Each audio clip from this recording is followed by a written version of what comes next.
Alright, so it's about time I made a fucking video about this. It's 1:56 a.m. I've been in bed for about 2-3 hours, and I can't fall asleep. Can't do it. Don't know what's going on. Just yawning and shit, so I'm apparently tired, but no, can't do it. So I'm gonna make a video. Hopefully this will blow my mind out so much that I'll fall asleep. I'm gonna talk about some of the things that I did under pressure. Some of the things that were terrible, some of the mistakes that I made, very briefly, hopefully within 5 minutes. Let's get started. I'm going to launch my game real quick. Things that I'm not going to talk about are audio, because I don't have any, and graphics, because I drew them all in Paint, and I know they're bad. Alright, so you get into the game, your buddy's like, hey, you made it, it's packed in here, whatever, get through this. Alright, so the gameplay. Easy, right? It's not very hard. So, if you're playing this game, you'll notice very quickly where your eyes are supposed to be. The problem is, the game does a very, very good job, in my opinion, of pulling your eyes to where I want them to be. Not where I want them to be, but where I told them to pull them. And that is to the little arrows in the middle of the screen that glow yellow and light up. This is where you're supposed to have your eyes at all times. You're supposed to be looking at this little thing the whole time.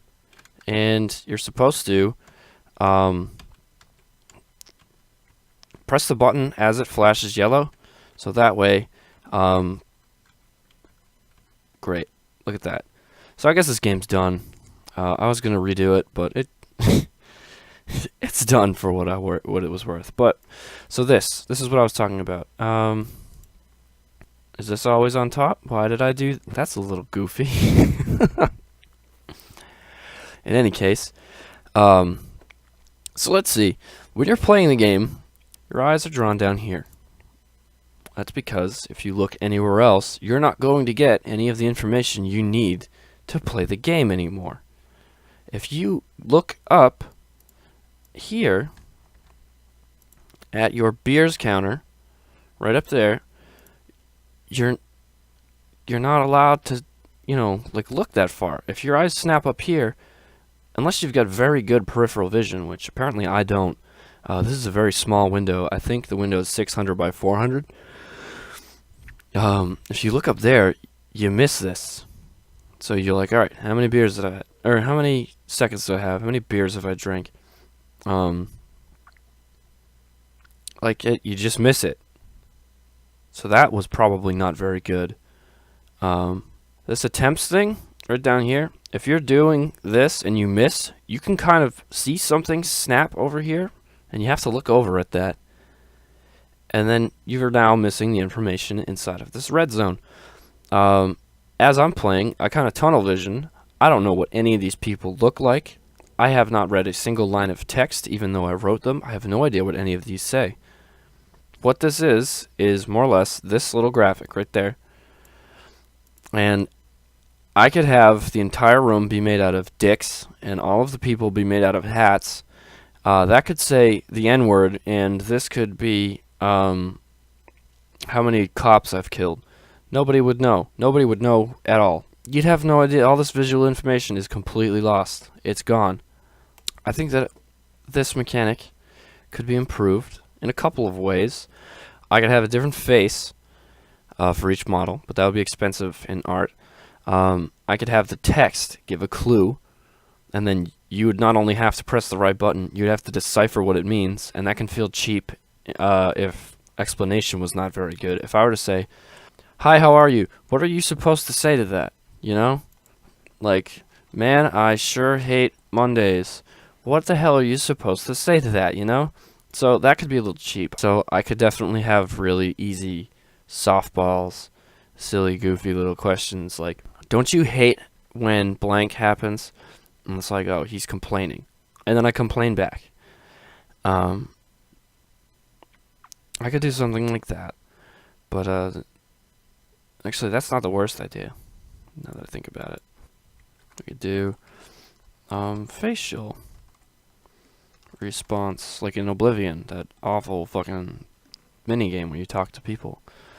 I could have like some edge of the screen light up, although that's pretty stupid.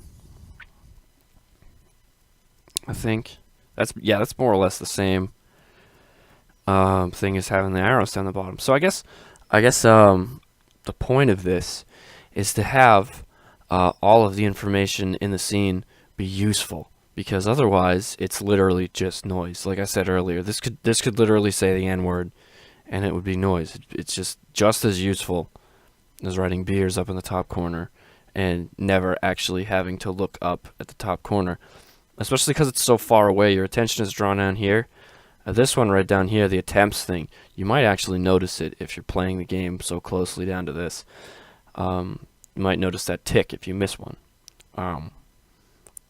The beers thing, however, if you're looking down here, you might miss this completely. Little thing pop up there.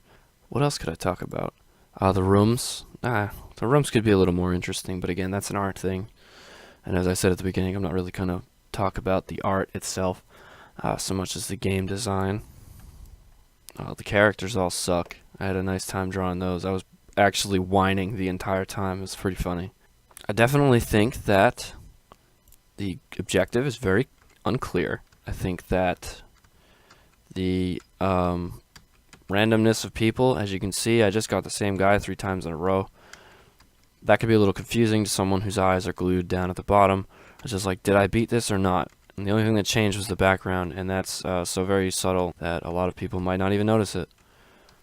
Here's something that, since the game never finished, I never got to show anybody.